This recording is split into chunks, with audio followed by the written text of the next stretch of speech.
Assalamualaikum warahmatullahi wabarakatuh. Nama saya Arya Aziz Mahendra dari kelas SI7N. Di sini saya akan menjelaskan tentang audit sistem informasi.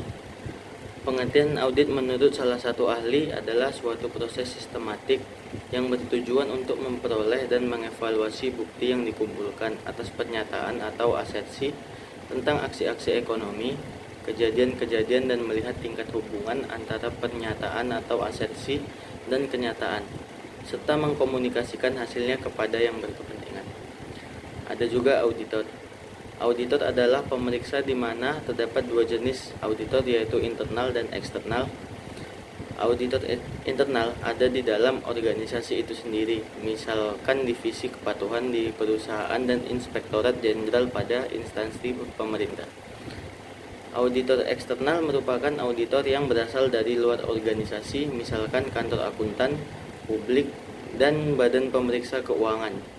Dan ada juga audite. Audite adalah pihak yang diperiksa. Pihak yang diperiksa ini adalah manajemen beserta personil lain pada organisasi.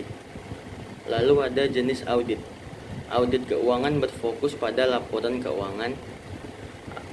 Audit sistem informasi berfokus pada infrastruktur sistem informasi, dan audit operasional atau manajemen berfokus pada standar operasi prosedur atau SOP dan tata kelola.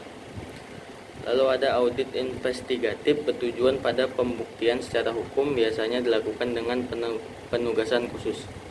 Selanjutnya ada proses audit. Perencanaan audit.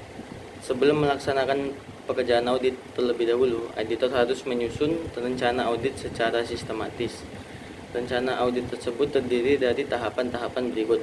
Yang pertama ada ruang lingkup. Yang kedua ada tujuan audit.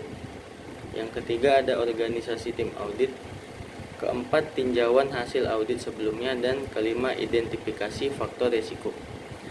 Lalu tahap pengumpulan bukti audit, evaluasi bukti audit, dan komunikasi hasil audit.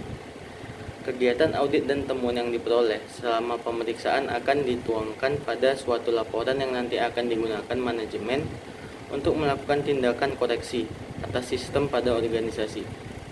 Pada proses audit komunikasi, hasil audit ini terdiri dari tahapan-tahapan berikut. 1. Membuat rekomendasi untuk manajemen. Yang kedua, menyiapkan laporan hasil audit. Yang ketiga, menyajikan hasil audit kepada manajemen. Lalu ada pengendalian. Pengendalian oleh pengelolaan atau manajemen, di mana pengelolaan tersebut dimulai dengan tata kelola. Pengelola tertinggi dapat mengendalikan semua hal dan pengendalian tersebut ditegakkan.